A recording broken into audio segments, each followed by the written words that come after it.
Joj, ha? Šta onda? Ok, gdje sam tu ja?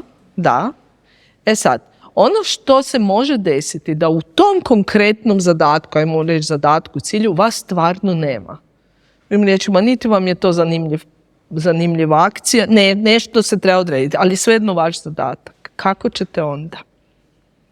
Ima lijeka. Napravite ga svojim. Kako?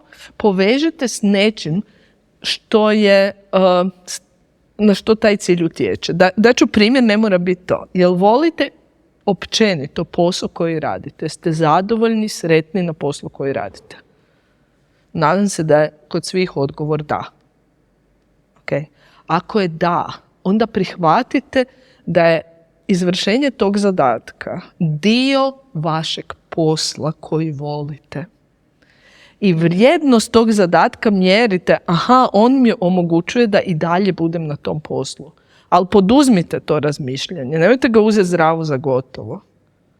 Stavite ga u kontekst nečeg što vam jest važno. Zašto bi to napravili? Zato što će vam biti lakše odraditi to. Puno lakše.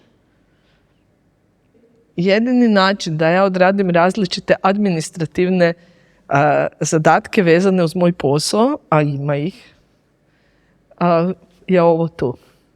Znači, ja kad mi je baš teško, onda se sjetim, doće trenutak kad ćete vi tu sjest i kad ja mogu biti trener.